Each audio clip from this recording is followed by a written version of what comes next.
مجلس آج کا یہ اجتماع محمد عمر اور محمد عمیر کے والد محترم محمد رمیز، محمد عدیل، محمد حفیظ کے چچا، بھائی نوید کے بھائی جاوید قمر کے احصال ثواب کے لیے ہم سب یہاں جمع ہوئے ہیں۔ اللہ تعالیٰ سے دعا ہے اللہ تعالیٰ مرحوم کی بخشش و مغفرت فرمائے، اللہ تعالیٰ مرحوم کے برزخی زندگی کو آسان فرمائے۔ حضرت صاحب کا بھی خطاب ہوگا، جو اہل خانہ نے ٹائمنگ دی ہے اس کے مطابق انشاءاللہ گفتگو کو سمیٹیں گے۔ چند منٹ آپ کی توجہ چاہوں گا، اور یہ جو محافل ہوتی ہیں کل خانیوں کے احصال ثواب کی، ان میں ذرا توجہ کے ساتھ بیٹھا کریں۔ ہمیں کب وقت ملتا ہے دین سیکھنے کا؟ یہ جمعے کا دن اللہ تعالیٰ نے دین سیکھنے کے لیے ہمیں دیا تھا، ہم نے وہ بھی ایک فارمیلٹی کے لیے رکھ دیا ہے۔ ہم اس وقت آتے ہیں جب تقریر ختم ہو جائے، حالانکہ تقریر سننا واجب ہے۔ جمعے کی تقریر سننا کیا ہے؟ بولو ذرا، کیا ہے؟ اللہ تعالیٰ نے یہ فرمایا سرکار کی امت پر کہ تم ہر بندہ تو عالم نہیں نہ بن سکتا، عالم بننا فرض کفایہ ہے۔ عالم بننا کیا ہے؟ فرض کفایہ۔ پوری بستی میں سے ایک بندہ عالم بن گیا، پوری بستی کی طرف سے وہ حق ادا ہو گیا۔ لیکن اتنا علم حاصل کرنا ہر مسلمان مرد اور عورت پر فرض ہے جو ضروریات دین ہے، جو ضروریات دین ہے، ہمیں پتہ ہونا چاہیے۔ اس کے لیے اللہ تعالیٰ نے بھی سہولت رکھی سرکار کی امت کے لیے کہ بھی ہر بندہ کام میں مصروف ہوتا ہے، کوئی کھیتی باڑی کرتا ہے، کوئی تجارت کرتا ہے، کوئی مزدوری کرتا ہے، کوئی نوکری کرتا ہے، ہر بندہ مصروف ہوتا ہے، تو ہمہ وقت وہ دین کے لیے ٹائم نہیں نکال سکتا، تو کم از کم 7 دنوں کے بعد جمعے کا دن رکھ دیا اللہ تعالیٰ نے دین سیکھنے کے لیے۔ سمجھ میں آ رہی بات کی؟ تو یہ کل خانی کا جو موقع ہوتا ہے تو علماء کرام کو سنا کریں آپ، یہ ایک تربیتی پروگرام ہوتا ہے اور علم کی مجلس ہوتی ہے۔ چند منٹ آپ کی میں توجہ چاہوں گا۔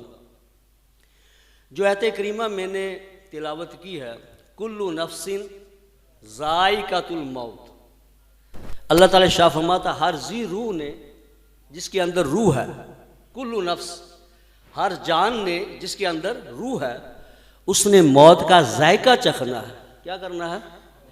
موت کا ذائقہ چکھنا ہے۔ ثم الینا ترجعون، پھر تم نے ہماری ہی طرف پلٹ کر آنا ہے۔ کیا کرنا ہے؟ کدھر؟ پلٹ کر آنا۔ کون فرما رہا ہے؟ اللہ رب العزت، جس نے ہمیں بھیجا ہے، جس نے ہمیں بھیجا ہے، جس نے ہمارے اندر روح پلٹائی ہے، جس نے ہمارے اندر روح پلٹائی ہے، وہ رب العالمین شاہ فرماتا ہے کہ تم نے موت کا ذائقہ چکھنا ہے، اس کے بعد پھر تم نے پلٹ کر ہماری ہی طرف آنا ہے۔ تو پلٹ کر ہمیشہ ہر چیز اپنی اصل کی طرف جاتی ہے، اپنی اصل کی طرف جاتی ہے۔ کلو شیء یرجع الی اصلہ، ہر چیز اپنی اصل کی طرف پلٹ رہی ہے۔ اب آپ جو یہاں پر آئے ہیں، اب یہاں پر آپ آئے ہیں تو آپ کی اصل کیا ہے؟ جہاں سے آئے ہیں آپ کا گھر۔ بولو ذرا، اصل کیا ہے؟ آپ کا گھر۔ آپ یہاں پر آئے ہیں، آپ واپس جب اپنے گھر جاؤ گے اس کو پلٹنا کہتے ہیں۔ اس کو کیا کہتے ہیں؟ پلٹنا کہتے ہیں۔ اس سے پتہ چلا یہ جہان ہمارا، ہم یہاں پر آئے ہیں، ہماری اصل نہیں ہے، ہماری اصل نہیں ہے، یہ ہمارا گھر نہیں ہے، یہ جی لگانے کی جگہ نہیں ہے۔ یہاں پر ہم آئے ہیں، جیسے آپ یہاں پر آئے ہیں، سرکار نے شاہ فرمایا دنیا کے اندر مسافر کی طرح رہو۔ دنیا کے اندر کیا ہے؟ مسافر کی طرح رہو۔ سفر کتنا ہی کیوں نہ لمبا ہو، کتنا ہی طویل کیوں نہ ہو، سفر کے اندر ہر بندے کو یہ ہوتا ہے کہ میں واپس پلٹ کر اپنے گھر جاؤں۔ ایسا کہ نہیں؟ بولو ذرا، کتنا ہی آرام دہ سفر کیوں نہ ہو، کتنا ہی آرام دہ سفر کیوں نہ ہو، لیکن بندے کو کیا ہوتا ہے؟ یہ سفر جلد طے ہو، میں واپس پلٹ کر کیا ہے؟ اپنے گھر واپس جاؤں۔ اپنے گھر واپس جانے میں بندے کو خوشی ہوتی ہے۔ تو اللہ تعالیٰ ذرا غور فرمائے گا، موت کا فلسفہ سمجھیے گا، موت کا فلسفہ سمجھیے گا کہ اللہ رب العزت شاہ فرماتا موت کا ذائقہ تم نے چکھنا ہے۔ کیا کرنا ہے؟ اس ذائقہ چکھنے کے بعد تم نے پھر ہماری طرف پلٹ کر آنا ہے۔ اس لیے سرکار اس میں شاہ فرمایا الموت تحفۃ المومن، سرکار نے فرمایا مومن کے لیے موت تحفہ ہے۔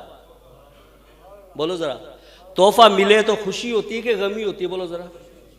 لیکن ہماری تربیت نہیں ہے، علمی ماحول نہیں ہے، ہماری زندگی جو ہے ایک شیطنت پر مبنی ہے، شیطانی کاموں میں ہم زندگی گزارے، اہل علم کی مجلس میں بیٹھتے نہیں ہیں، ہمارا حلقہ ایسا ہوتا نہیں، ہمیں زندگی کا مقصد کا نہیں پتہ ہے، ہمیں موت کا فلسفہ ہی پتہ نہیں ہے، ہمیں اس جہان میں آنے کا مقصد ہی معلوم نہیں ہے، اور جو چیز اپنا مقصد کھو دے اس کی کوئی ویلیو نہیں ہوتی۔ مثال کے طور پر پنکھا ہے، اس کا مقصد کیا ہے؟ ہوا دینا، بولو ذرا کیا ہے؟ ہوا دینا۔ اگر یہ ہوا دے تو یہ مقصد پورا کر رہا ہے، اس کی ویلیو ہے۔ یہ 6000 کا ہے، مثال دے رہا ہوں، کتنے کا؟ مقصد پورا کر رہا ہے نا۔ اگر یہ ہوا دینا بند کر دے تو پھر کیا ہے؟ 30 روپے کلو ہے، بولو پھر کیا ہے؟ سکریپ ہے، کیا بولو ذرا کیا ہے؟ کباڑ ہے، پھر 30 روپے کلو اس کی قیمت ہے، پھر کتنے کا بنے گا؟ 150 کا بن جائے گا، زیادہ سے زیادہ 150 کا بن جائے گا۔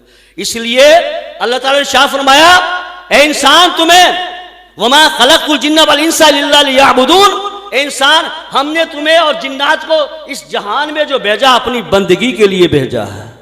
کس کے لیے بھیجا ہے؟ بندگی کے لیے بھیجا، عبادت کے لیے بھیجا، کھیل کود کے لیے، تماش بین بننے کے لیے، تماشا کرنے کے لیے، فساد برپا کرنے کے لیے، اس زمین پر فساد برپا کرنے کے لیے تمہیں نہیں بھیجا۔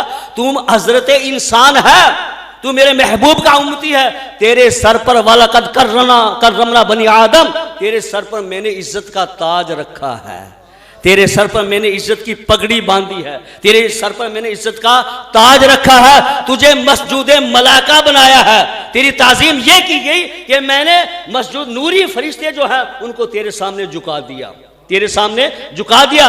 اللہ ہمیں عزت دے اور ہم اس عزت کو تار تار کریں تو پھر لتر کھانے دا پروگرام بنتا ہے کہ نہیں بنتا؟ بولو ذرا ذرا۔ اللہ تعالیٰ ہمیں عزت دے۔ ارے باپ کی جگہ پر بڑے بھائی کو مرنے کے بعد ہم برادری رشتہ دار اس کے سر پر پگڑی رکھتے ہیں، پگڑی رکھتے ہیں، اس کا کیا مقصد ہوتا ہے؟ کہ اب تو باپ کی لاج رکھنا، اس پگڑی کی لاج رکھنی ہے، اس پگڑی کی کیا کرنی ہے؟ لاج رکھنی ہے۔ تو اللہ تعالیٰ نے شاہ فرمایا اے آدم کی اولاد، میں نے تیرے بابا کی سر پر میں نے عزت کا تاج رکھا ہے، عزت کا تاج پہنایا ہے، پوری مخلوق کے اندر اس کو اشرف المخلوقات بنایا ہے، پوری مخلوق کو نوری فرشتوں کو اس کے سامنے جھکا دیا، ان کو سجدے کا حکم کیا، اس کی تعظیم کا حکم کیا، اور تو اپنی تاج کو برقرار نہیں رہا۔ اصل اولاد کون سی ہوتی ہے؟ جو اپنے باپ کی تاج کو برقرار رکھے، وہ اصل کہلاتی ہے، جو اپنے باپ کے تاج کو برقرار رکھے۔ اے آدم، اے ابن آدم، اے آدم کی اولاد، تیرے باپ کے سر پر ہم نے عزت کا تاج رکھا ہے، عزت کا تاج۔ اب تو اپنے باپ کی اس تاج کی عزت رکھنی ہے، اس دشمن کو تو نے دیکھنا ہے، پرکھنا ہے، جس نے تمہارے باپ کو جنت سے نکلوایا۔ بولو کس سے نکلوایا؟ اپنا کر کے ڈا، بولو اپنا کر کے ڈا، بولو نا ذرا، اپنا کردا ہی نہیں پتا۔ اتنے تو پلاٹا لینا پھرنا، اتنے تو پلاٹ بنا رہا ہے، فلانی کلونی چ فلانی کلونی چ میرے نہ پلاٹ، اینا پلازا، اینا پلازا۔ اصل گھر تیرا جڑا ہے گا اتنے چھڈ کے چلا جانا، اتنے پلازے رلتے نہیں پے، چوکاں دے وچ پلازے بنے نہیں پے، تے کی حشر ہویا پیا؟ اتنے دے پلاٹ نوں تو پیندا جس واسطے تینوں بھیجیا گیا، جس گھر دی تینوں فکر دا دسیا گیا ہے گا، وہ گھر تیرا کیڑا ہے؟ جنت۔ بولو او بولو، کتھوں آئے ہو؟ بولو۔ آدم السلام نو اللہ قرآن پاک یا آدم اسکن انت و زوجک الجنہ، اے آدم، قرآن پاک کی آیت ہے، قرآن پاک کی آیت ہے، سبحان اللہ کو خود آکھ دیا کرو، کہنا نہ پہ میں نے سلیم چشتی نہ بناؤ، اللہ اکبر، خود کہہ دیا کرو ذوق نہ۔ وہ کہندا نا سبحان اللہ کہنا نہ خرچہ ہوتی نہ پرچہ ہوسی، جنت دے وچ چرچا ہوسی، ٹھیک ہے نا؟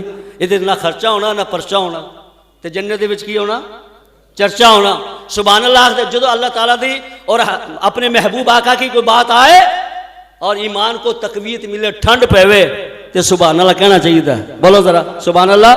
تو اللہ تعالیٰ نے کیا ارشاد فرمایا؟ ہمارے خالق اور مالک نے، ہمارے رب نے، ہمارے پروردگار نے کیا فرمایا؟ یا آدم، اے آدم اسکن انت و زوجک الجنہ، تو وہ تیری بیوی دونوں جنت میں رہو، دونوں جنت میں رہو۔ اسکن سکنی جائیداد، سکونت گھر نوں کہندے نے، بولو اسکن سکونت کینوں کہندے نے؟ گھر نو بولو ذرا ایڈریس تے لکھیا ہوندا نا سکونت, اتنے کی لکھتے ہیں آپ گھر دا ایڈریس لکھتے ہیں کہ آپ زمین دا کھیت دا مرلہ لکھتے ہیں, کتنے لکھتے ہیں گھر دا. اللہ تعالیٰ نے گھر, اللہ تعالیٰ نے فرمایا اے آدم اسکن انت و زوجک جنت, تو اور تیری بیوی دونوں جنت میں رہو. جنت تمہارا گھر ہے, جنت تمہاری سکونت کی جگہ ہے, جنت تمہارا سکون کی جگہ, تمہارا گھر ہے, تمہارا گھر ہے.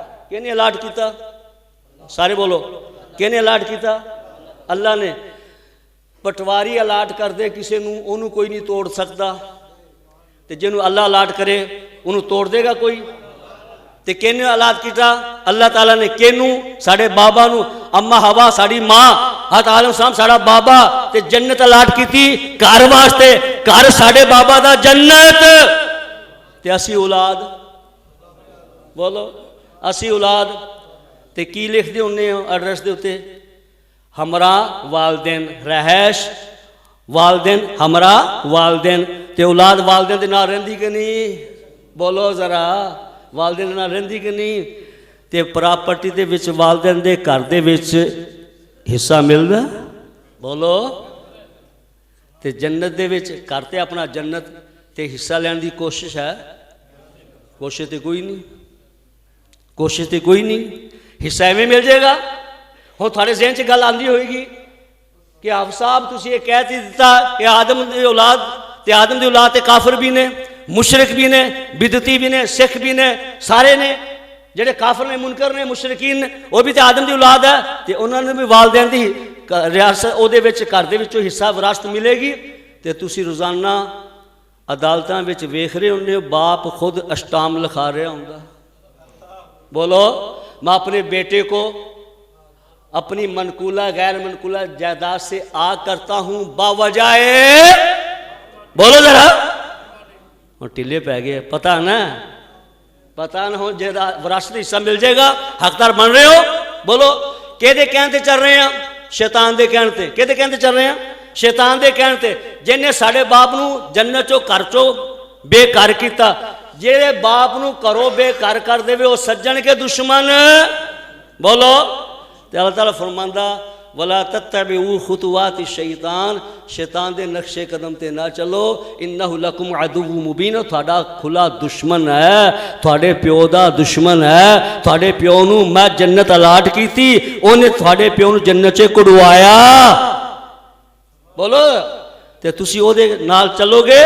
ہن سنو ذرا, تھوڑے ذہن چ گل آئے گی اولاد دے او دی بھی ہے, تے اس واسطے نافرمانی دی وجہ تو اللہ تعالیٰ فرمائے آدم جنہیں تینوں جنت چو پھسلا کے جنت چو کڑوایا, انہوں بھی میں تھلے لا رہے ہیں, تے تسی بھی تھلے چلے جاؤ. ہن تھوڑی اولاد دے وچ تے اے دے وچ, اے دی سوچ دے وچ, اے دے منن والا چاہے تے تیری اولاد دے وچ آپس وچ جنگ رہے گی. لا اے فلسفہ ہے دنیا دا, اے کیس آپا لڑن رہے گے. عالم نو اللہ تعالیٰ نے فرمایا آدم علیہ السلام نو کہ آدم تیری جڑی فرما بردار اولاد ہوئے گی تیرا جنت گھر ہے, جنت تیرا گھر ہے, انہوں نال لے کے اپنے آجی وراثت میں جو دا حصہ ملے گا جنت دے وچ. تے جڑی تیری نافرمان اولاد ہے وہ بارو بارو منقولہ تے غیر منقولہ تو آگ, کافر تے مشرک تے بدعتی تے منافق تے سارے جڑے ہے گئے, اے گمراہ لوگ جڑے ہے گئے سارے تیرے نافرمان اولاد ہے. اس واسطے جہنم دے وچ, اس واسطے جہنم دے وچ. تے باپ دے وراثتی حصہ اگر لینا چاہنے ہو تے فرما برداری کرنی پڑے گی. یہ کرنی پڑے گی. آدم السلام کی, بس ٹائم میرا ختم ہوگا, حضرت کا ٹائم شروع ہو رہا ہے. آخری بات اجازت چاہتا ہوں. آدم السلام کی سرکار نے ارشاد فرمایا میں ابن آدم ہوں, میں اولاد آدم کی اولاد ہوں, اور مجھے اس پر فخر ہے. مجھے کیا ہے؟ فخر ہے. آدم السلام کی اس ایجنڈے کو, وہ جنت کی گھر کی جو وراثت ہے اس کی تکمیل کے سرکار تشریف لائے. کیا ہے؟ سرکار تشریف لائے. تو یہ آج معراج کی رات بھی ہے نا, بولو ذرا, آج معراج کی رات بھی ہے نا, اللہ اکبر, معراج کی رات بھی ہے آج, اللہ اکبر. تو سرکار نے, اللہ تعالیٰ نے فرمایا محبوب جنت جو ہے یہ تیری گزرگاہ ہے, اللہ اکبر, جنت تیری گزرگاہ ہے, یہ تیرے غلاموں کے لیے, تیرے امتیوں کے لیے انعام کی جگہ ہے, تیری امتیوں کے لیے انعام کی جگہ ہے, انعام کی جگہ ہے. جو تیرے سرکار صلی اللہ علیہ وسلم اسی ایجنڈے کو لے کر آئے ہیں کہ جنت کا راستہ دکھانا اور شیطان کے راستے سے روکنا ہے۔ انبیاء کا راستہ رحمان کا راستہ ہے۔ اگر اپنے باپ کی وراثت میں حصے دار بننا چاہتے ہو، اصل کی طرف ہم نے پلٹنا ہے، اصل کی طرف ہم نے پلٹنا ہے۔ موت جو ہے یہ سرکار نے فرمایا اسی لیے تحفہ ہے، جب بندہ اپنے گھر کی طرف پلٹتا ہے، کامیاب پلٹتا ہے تو خوشی ہوتی ہے کہ غم؟ بولو یار، کامیاب بندے ہوں ساڑھے باہر گئے انہیں وہ کامیاب پلٹن واپس کر تے پھر خوشی ہوندی کہ غم ہوندا؟ بولو ذرا، خوشی ہوندی کہ نہیں؟ اس لیے سرکار نے فرمایا جو بندہ اس جہان میں رہتے ہوئے اپنے بامقصد زندگی گزارتا ہے، بامقصد زندگی گزارتا ہے، وہ جب اپنے گھر کی طرف پلٹتا ہے تو مومن کے چہرے پر خوشی ہوتی ہے، مومن کے چہرے پر خوشی ہوتی ہے۔ اللہ اکبر۔ وہ موت کو گلے سے خوشی سے لگاتا ہے، موت کو گلے سے خوشی سے لگاتا ہے۔ اور ہم تو سرکار کے امتی ہیں۔ اللہ تعالیٰ سے یہ دعا ہے اللہ تعالیٰ مرحوم کی بخش مغفرت فرمائے۔ پڑوسی تھا میرا اور آپریشن ہوا اس کا، بڑی تکلیف میں اس نے زندگی، یہ آپریشن کے بعد 3 دن تک تو سو نہیں سکا بیچارہ، بڑی تکلیف میں تھا۔ اور یہ بھی بات آپ سن لیجئے، اللہ تعالیٰ کے اپنے محبوب کی امت پر کرم ہے۔ سرکار نے فرمایا میری امت کو کوئی تکلیف پہنچتی ہے اس سے اس کے گناہ جھڑتے ہیں۔ کیا ہے؟ تو ہمیں یہی امید ہے کہ اللہ تعالیٰ ہمارے بھائی کی بخشش فرمائے۔ اللہ تعالیٰ یہ رشتہ دار آئے ہیں دور و دراز سے، اللہ تعالیٰ آپ کا آنا قبول فرمائے۔ وما علینا الا البلاغ منا۔